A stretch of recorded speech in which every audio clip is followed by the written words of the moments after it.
Yes, I can. Can you hear Ash, me? I can. Welcome to the stream. How are you, my friend? Yeah, good, good. I'm looking forward to the chat today. I've been anticipating the conversation, but no, I'm looking forward to it. It'll be Uh, good. this is going to be an absolute pleasure. Can you give us some context of the stream? I've tried to set you up quite nicely. Influencer marketing manager at Synthesia. Give us a little bit of background, explain the role, what you do. Yeah, absolutely. So I'm part of a team of two that look after influencers and creators at Synthesia, and we try and understand how we can work with those creators that have already curated their content and their audience in line with what Synthesia are trying to do. So it's really about finding those natural partnerships, and I'm sure we'll touch on it, but it's something that we always focus on. We never try and force any partnerships. We always make sure that it's natural, it fits the audience, and then it makes the work a lot easier. So that's our kind of broad focus, and then we look in different areas around how we can relay our new features, build brand awareness, and make sure that conversation is happening in the right way, mostly on LinkedIn through creators. Talk to me about LinkedIn as a platform. What's your thesis on how to leverage creators and like build distribution with them and how Synthesia kind of works or your thesis around that? Yeah, no, it's a good question. I think the whole creator economy on LinkedIn is ever changing. Prior to Synthesia, I worked at LinkedIn for around 4 years, and I was part of the team that kind of helped develop what that creator ecosystem looks like. And I think there's been this shift right on LinkedIn where previously, maybe prior to COVID, it was very recruitment heavy. It was a place kind of like a digital CV, and then it's kind of shifted now, and people really create that content. And I still think it's in its infancy in terms of what that full ecosystem looks like. One of the benefits for LinkedIn more broadly, at least when we talk about creators, is it's B2B, right? So Synthesia is very B2B focused. Naturally, that lends itself well to a platform like LinkedIn. People are on the platforms representing themselves, but also the company they founded or a company that they work for. So naturally, the types of creators that we work with typically, I guess you could say, are not your traditional creator. They've got a 9 to 5, they've got a business that they're running, but in their own right, they've grown an audience that trust and kind of build into them. So a lot of the time, I'm working with these people that have other focuses outside of that, but we're trying to find those natural partnerships that fit. And I think that's what makes it a bit unique when looking at creator approaches on LinkedIn, because it is different to something like TikTok or YouTube, where a lot of the time the creators that you work with are probably doing that full time. It's their job to really curate that audience, and I think on LinkedIn it's slightly different, but that does open the doors in terms of creativity, new ideas, and kind of approaching things slightly differently. So yeah, I think it's a good time to be looking at B2B marketing, particularly through creators on LinkedIn. Do you have some favorite creators that you love just outside of the ones you work with? Yeah, well, I mean, I've got tons. There's a guy called Thomas Woodhams, and he kind of speaks broadly around, I guess, recruitment advice, but his lens is very focused on neurodiversity. So he gives really good advice on how you can develop in a workplace from a neurodivergent perspective, both from owned experience, he's neurodiverse himself, but also how employers can start to think about that. And I think that ticks the box, in my opinion, for LinkedIn of two parts. So one, you're talking from personal experience and people really trust in that, and he shows up consistently creating content in a fun and engaging way. But then two, it's super actionable, so I can look at his content and I can see, if I'm an employer, these are the things that I can take to make neurodiverse team members in my team feel more welcomed and accompanied for, and being able to kind of, something that we always used to say back when I worked at LinkedIn when we'd speak to creators, you want to create that content and add that value and be able to showcase info that you couldn't just Google and find elsewhere. So it's very easy to say, how can I create content? How can I make sure my hooks are punchy? But that real level of detail that you get from talking from owned experience comes from that experience you've got yourself. So I think people like that really own that conversation are good. And Tom is a great example of that. You have to be both entertaining and educational, right? And LinkedIn's it's an interesting platform in that it still feels like video is still early. Like there is a strategy obviously behind the scenes that we don't know about yet, but it feels like everyone's trying to figure it out together, whether that's the copy in the video, the captions on the video, but then LinkedIn has their own. When you're looking at creators and influencers and you think about the traditional kind of top of funnel, middle of funnel, bottom of funnel, how do you approach that? Do you think it's broken now, or do you think it's just sort of evolved into something completely different? Yeah, I think it's ever changing, right? I was having this conversation with someone the other day who's looking to move onto TikTok content and start creating content on TikTok. And they were basically saying, like, how important is it that I niche down, right? And I think back in the day when you create content, the first thing is like, who's your audience? What's your niche? And how can you start creating content on that? Now, with For You pages and algorithms ever changing, you're going to see content that's relevant to you. So if that same person is posting about football content, fitness content, business content, that same pieces of content can be shown to different people, and almost their personal feeds or their personal pages are becoming less important. So I think it's really important now that people understand how they can keep people engaged, how they can keep people entertained over a long period of time and make that content shareable more broadly. And I think with LinkedIn, I think the reason why video sometimes can be a bit here, there, and everywhere is for so long people have consumed text content, typically with an image. And there's a user behavior that I come to LinkedIn to consume that text based content. With video, sometimes it's a bit more difficult. So, how we try to do that when we work with creators is kind of look at two parts. One, for this upper funnel piece, have they got that brand awareness? Have they got that broader audience that are going to be relevant to Synthesia? And do they have videos on their profile showcasing their face and their personality? Because that's ultimately something we're going to ask them to do at some point. They're going to create an avatar, they're going to work with us to do some dubbing content, they're going to be on camera. So are they comfortable with that? That's kind of how we look at that top level piece. But something that I find more interesting in what we do is we look at these niche audience. So L&D, for example, is a real big focus. Mm. We look at these L&D creators, and this goes back to that earlier point. A lot of the people we work with who are in L&D, typically this isn't their full-time gig. They're creating content on the side alongside their job, and maybe they haven't created video. And what we'll do is we'll almost reverse move them through the funnel. So they'll start at that kind of direct response piece. It will be super actionable about an event or something that we've got coming up. And we know that maybe the reach and impressions might be smaller than our kind of big brand awareness guys that we work with, but we know that audience is super relevant. And over time, as we build that partnership, their audience starts to grow, they start to become more comfortable creating content, and eventually they come on camera and they then start to fill that top of funnel piece as well for that bigger L&D piece. So we're almost kind of moving creators through that funnel ourselves in how we work with them. And I think that is slightly different to how it's done on other platforms and more traditionally. And I think the reason why is because we can be super niche and super targeted with saying we want those B2B creators and then we want the lens to be L&D. So we're almost kind of niching down twice ourselves to really fine tune who are the creators we're working with and then who are the audiences for those creators. And so you can almost like evolve the creator rather than just plugging money into them and sticking with them as they grow. It's sort of like you're moving them into the areas that you feel is well positioned for themselves and also the brand. Yeah, exactly that. I think for us, and something that's really cool that we get to do in the influencer team is build those long-term partnerships. And I've spoke with people before when I say this, and they're like, "Oh, we never work with a creator more than once. We like working with different creators."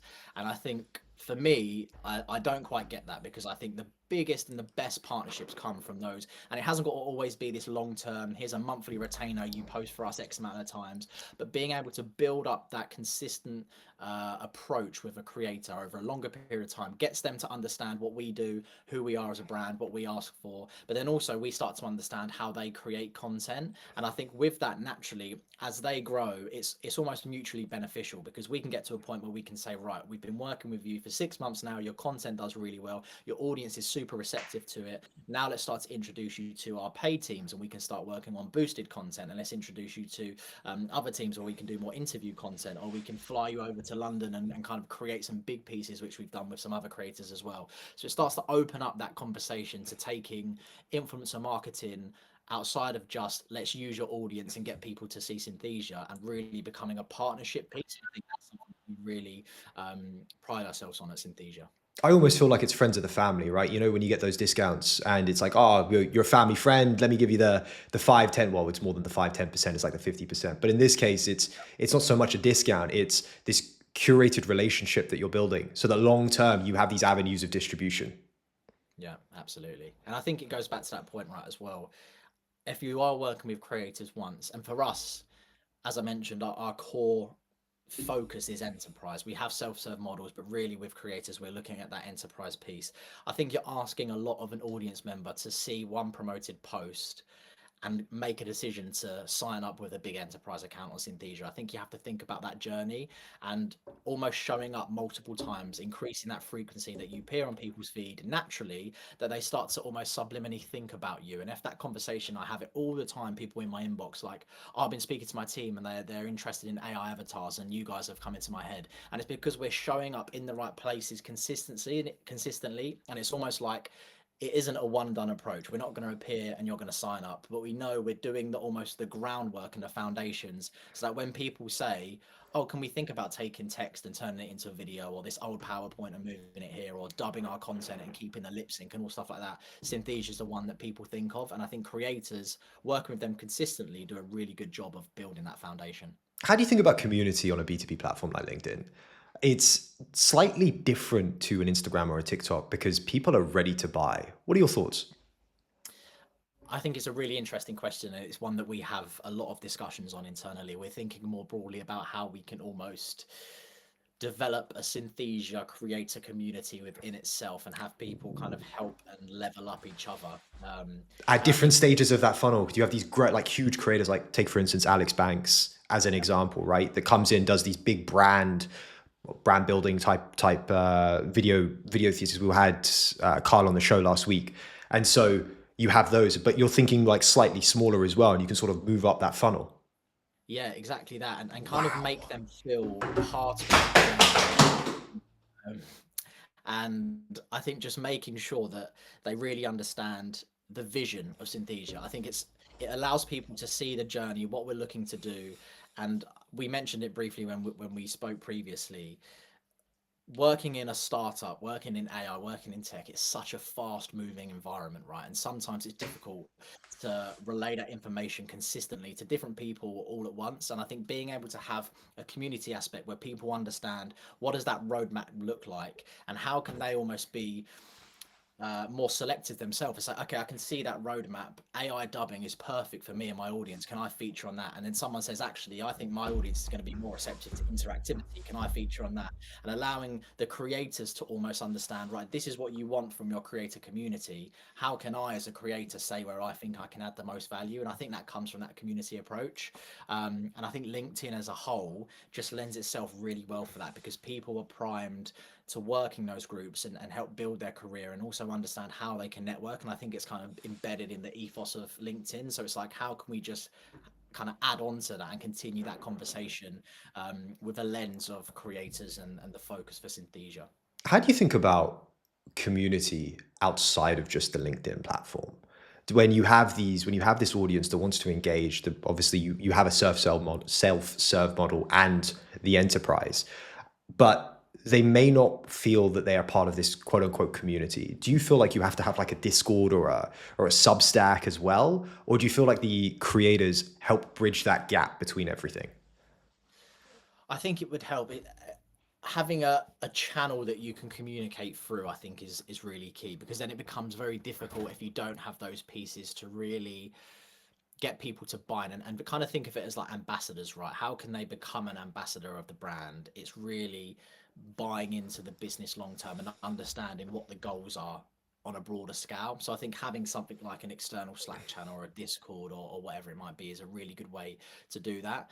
And I think off platform, again, it's really like something that we're exploring when you look at things like YouTube and X and even TikTok. It's like, how can we maybe start the conversation on LinkedIn, but then let it naturally build on other channels and let people say, do you know what, I'm now moving into YouTube content and I think it can lend itself well here. And we do work with some creators on YouTube. It's like, how can we let that naturally build that way? And I think something that we try and do consistently, whether it's working with our broader communities, whether it's working with our like ongoing partners, whatever that might be, is always keep the briefs fairly loose. So all creator content, even though it's promoting the same thing in a sense, looks completely different because they take their own stance, their own style to that. And then I think that's where another point community can come into that because people can almost help and say, okay, this is how this post has been structured from say Alex. I'm going to take that approach, but maybe tweak it and have a bit more of an L&D lens on this or a bit more of a different approach. So I think just thinking more broadly about how you can have those key channels to reach people more broadly, like a Slack channel or a Discord or whatever, but then also making sure people have the freedom to go off and run with it themselves and also have that trust. I think that's really what unlocks good conversation and good content when you really build that trust with creators. I've got to ask, what's it like working at Synthesia at this moment in time? You're like a multi-billion dollar company. The new offices are incredible. What's the vibes like internally? Do you know what? It's such a good place to work, and I know I'm biased, but I say it to people all the time. It's like there's almost a buzz around Synthesia internally and externally that you can feel, but you almost don't. It's hard to describe it until you're in it. And from literal day one, I literally come home and said to my partner when I first joined the business, I was like, I think I've made a good choice to come here. Like I feel like there's an energy around Synthesia. Everyone's working towards the same goal. There's a lot of autonomy. Something that I was really keen to have in my career in my next step was freedom to come up with ideas and bring them to the table and be told like, yes, go and run with it, or no, we need to go here. And it does that and tenfold. It's like, if you've got this idea, run with it, tell us why it works, and if it doesn't, then tell us why, and we can move on to the next thing. And having that freedom allows, and you feel that across the business, allows people to really kind of push the boundaries of what's possible. So it's a really cool place to be, and I think the longer I work here, the more I think, do you know what, there's a real good opportunity to really broaden it and kind of make the workspace for people when thinking about video a lot easier. And yeah, it's something that I really enjoy. I feel lucky to be a part of. I've got to say the coffee there's absolutely incredible, right? I didn't get a chance to taste it myself, but geez Louise, you guys have like some top tier coffee in there, like just cracked, ready for the developers, ready for the teams just to get it and go. I was with Corey the other week. It was awesome. Yeah, yeah, needed. It's needed, but it's got good little perks in there that you need. Like sometimes you need an energy drink, a protein bar, a nice coffee. Like when you need that little push, it's got what you need. So yeah, it's a nice to have for You sure. gotta love it. It's like best location in London. You can look out into Oh the park. It's yeah. perfect. Yeah, it is cool. It is cool. And that's another thing as well. When that opened, it was like I joined just before the new office opened. So I got to see kind of both ends. And again, that like whole buzz that you felt in our old office in Tottenham Court Road, it's like almost exceeded even more. There's so much more of a collaborative feel already. And I think that was the key thing around it. And then from a selfish point of view, it's like how can we add value to our creators? How can we bring them into these cool environments and have those conversations, try the great coffee, have the nice protein bars, all of this stuff. It really helps building that relationship. So I think on the outside, it's like, oh, it's a cool place to work, a cool environment, but it really does tick into kind of multiple different parts of the business. And I think, yeah, it's a cool place to be for sure. You talk about the collaboration aspect. How do you collaborate with the other teams inside of the company, right? Because you work specifically with creators. How does that kind of bleed into the email marketing? Is there some sort of connection that you have, or is it very much everyone's just very high agency? You kind of riff together on ideas and then get them out? Yeah, I'd say a bit of both. So, creator and influencer marketing team, myself and Conrad, we sit as part of the broader community team. So within that, we've got our video editors. We've got Corey sits in that team as well. That kind of looks more broadly at multiple parts of the business, if I'm honest. And I think that's another thing. It is quite fluid in terms of what people look after. So, for example, myself and Conrad, yes, we look after creators, but that also ticks the box of podcasts, affiliates, now newsletters. So it's kind of expanding, and I think in different parts of the business all come in at different points. So me and Corey are kind of coming up with some ideas around how we can potentially promote the self-serve model via newsletters, and then that allows you to work with the broader design teams because it's slightly different. The AI dubbing campaign that we recently did, we worked very closely with our video editors because all the content from the creators was edited in the same style. We work with paid now, and the paid teams are now almost boosting the content of the creators that we work with. So you kind of build that connection, and it's not just like it's a bit of a cringe saying that you hear a lot, but people buy from people. So it's not just businesses kind of ramming advertising down your neck. It's like these creators are in your space, they're talking about that content, and we kind of push that to a broader audience. So naturally, in our own team, we're kind of jumping from different areas to areas, and I think that allows you to have those new ideas. And I think when you've been working in something for so long, me and Conrad, for example, constantly looking at creators and constantly looking at influencers, it's very easy to have that tunnel vision. And sometimes all you need is an outside perspective that's never worked with creators before, but come up with the cool idea and think, actually, that's something we wouldn't have thought of. So I think by being so fluid and not so rigid in the team, it allows us to kind of riff and spitball ideas across the board. And that's what opens the door to that broader creativity and kind of, yeah, broadening those conversations, which I think works really well. I've got to ask, when you joined and took on this role, did it ever cross your mind and thinking around like we make AI avatars, why don't we just make the creators ourselves? Yeah, yes and no. I think with Synthesia, right, it's how can we find those gaps and bridge them using AI almost. So it's like, and it was explained very clearly to me when I joined. It's like, I think people talk about the AI avatars, and yes, that's a great part of the business, but that kind of text to presentation to video is a really cool piece that I think often gets overlooked. It's like, maybe I've got this long PDF document, this long onboarding document. How can I take this and turn this into a really engaging piece of video that I know people are going to watch? And I think that's really where that excitement piece lies. And I think because, and when I first joined, it was like I had all these ideas with these cool avatars and all this fun stuff, and they were like, "This is great, but this is our audience. It's L&D. How can we make those cool ideas you've got fit into this niche?" And I think that naturally allows you to streamline your focus. So as great as it'd be to have these AI avatars that are almost influencers themselves, I think I've worked in influencer marketing and creator marketing for years. I think the power of creators is in the creator themselves. They've curated their audience. They've curated that trust that they have. And I think, albeit that you could polish up a post, I saw something that was going viral on LinkedIn about the AI avatar that was at, or the AI creator that was at Wimbledon, and everyone was talking Mia about how Zella, that one. as cool as I think that is, I think you lose that trust and authenticity of the reason why I follow a creator. Okay, I follow a creator to see their journey, their expertise. The example I gave from Tom, he's neurodiverse, he's worked in recruitment for 20 plus years, and now he's sharing his advice. You kind of lack that sometimes with the AI pieces. So it's like, how can we say work for creator like Alex Banks and say, where are you currently struggling? Where do you need to increase your workflow? And you might say, okay, I've got these videos, but I want to broaden them to a Spanish speaking audience or Hmm. Portuguese.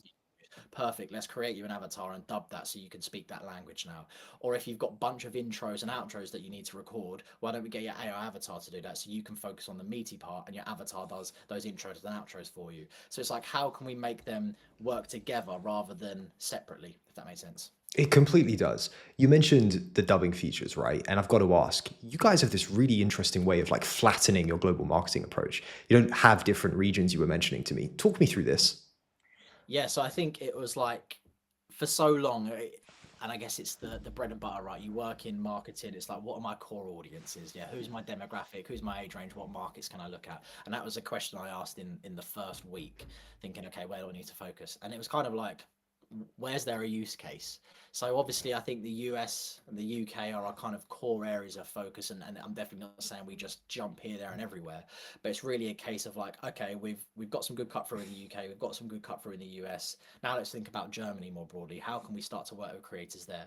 Let's think about French speaking creators. How can we work with creators there? And start to kind of naturally spiral it that way, and really think about, okay, how can we connect these together? And it almost tied quite well. We were looking at, we worked with some German creators, had some real good input. We worked with some Spanish speaking creators, again, had some real good input. And then we launched our updated AI dubbing feature, and we created something called Around the Globe, where we worked with 5 different creators from 5 different markets, speaking 5 different languages.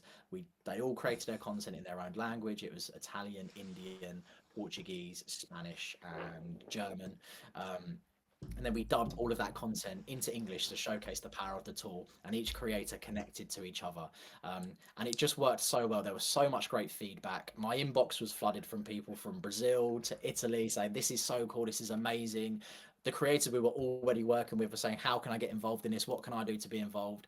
And it's like taking a real world use case, opening the door to people. And we worked with a guy called Davide in Italy, and he was like, look, my content's in Italian, I speak Italian, but I go to events and I'm constantly speaking in English, for Mm. example. It work really well to showcase my audience that I'm doing this more broadly. So again, it just goes back to that point that I made earlier around, how can we almost make life's easier for those creators while showing a real world use case, so people think this is cool. It has that almost virality aspect that's going to increase that upper funnel brand awareness, but also really clearly shows what the use cases are, so people can think, okay, actually I want to give this a go for myself. And being able to be fluid in markets, I think, allowed us to play around with that How did you creativity. come up with that campaign? Was it just a no-brainer, like looking at the dubbing feature and going, right, we're just going to connect the world. We're going to bring everyone together, like showcase the fact that this is an insanely powerful tool? Yeah, a bit of both. So it's actually funny, I actually pitched that idea as part of my task in my interview. No way. That was one of the ideas I had. They basically gave me a brief and were like, this is a tool that's coming out. What are your thoughts? And obviously, not knowing the business ins and out at that point, I think it goes back to, I could come at it with almost a bit of a fresh lens. Makes And sense. then within that, when it did come onto the table. They're like, maybe let's see if we can bring that to life. It wasn't kind of as polished as it was there, but they thought maybe there's something in that. And then the creative team, Joe, Carl, and Uni, they created a piece where Uni, one of our video editors, she spoke in Korean and they dubbed it in English. And I was like, okay, maybe we can turn that into the creator piece. And then kind of as a team collective, we kind of pulled it together, found the creators, used the reference from Uni's video, and kind of created this bigger piece. And it all just come together so well. And the creators were so excited about it. We actually put them all in a chat together, and I basically sent like three messages, and they were all communicating amongst themselves, and this is so cool, commenting each other's posts, and it just made it so easy, and it was so refreshing. And now it's like we've tested the water on quite a small scale. Now how can we expand that more broadly when we work with creators, and think about it as like what we call like creator mini campaigns, right? If there's a big AI dubbing campaign, what's the creator mini campaign that lives under that umbrella? Is it around the globe? Is it something else we can think of? So yeah, it was an exciting one, and it was nice to really get everyone involved and also see it from like start to finish. I think that was quite cool. I saw your post online yesterday or the day before. You're talking about ESPN hiring the creator influencer as part of their team for Gen Z and kind of Gen Alpha. What are your thoughts on that? Like, it's a no-brainer to me. It makes a whole lot of sense. It's like bring that engaged community to the platform, right? Walk me through how you think about it. So I'm a massive fan of all of this stuff. I love it when you see those mainstream brands coming and working with creators. The very start of my career, where I worked as an apprentice at YouTube, and the whole role was kind of taking Oh, TV dude, spend. you've literally gone through like top tier companies, right? You are the guy when it comes to creators. Yeah. Um, and basically the role was taking TV spend, little parts of TV spend, and testing it on YouTube back when YouTube advertising and creators were a new thing. And that's really what kind of sparked my interest in it. But it's always been separate. But I Mm. think now we're seeing, okay, how can we sort of merge these worlds together? And it doesn't have to be separate, like mainstream and social is almost blurring. And I really like that. And I think sometimes when you see, I heard someone talking about this, they were like, KSI on Britain's Got Talent, they were like, he is literally now a massive mainstream name, you could argue, but he started creating FIFA videos and now he's on BGT. And what that's done is it's almost like Britain's Got Talent is starting to go on a dip. How can we get this young audience? Okay, let's find the person that has this audience, tap into them and get them involved. And I think that's exactly what ESPN have done with KT. I think it's a really good way for brands to say, who are our audience? And how can we find that? It's basically influencer marketing, right? Who is that? Who is our audience? How can we find that person and connect with them? And I think it's really cool. And then also, you're not asking people that have never worked on things like, I know Katie from ESPN is doing like Snapchat updates and all of these new things. It's not asking people that have never touched that surface or platform to think and start from scratch. It's like, she's an expert. She's created 14 million followers across the board. She knows what she's talking about. Let's give her the trust to go off and do it herself. So I'm a big fan of these pieces, and I think we'll see more brands tapping into creators, either working with them like we do at Synthesia, or on that next level where they kind of come part of the team at like ESPN or Britain's Got Talent. And I think it's exciting to see. If you got to leave us with like how you look at creators and the creators that you want to work with, the ones specifically that you want to work with, what do you need from them? Tell us about that.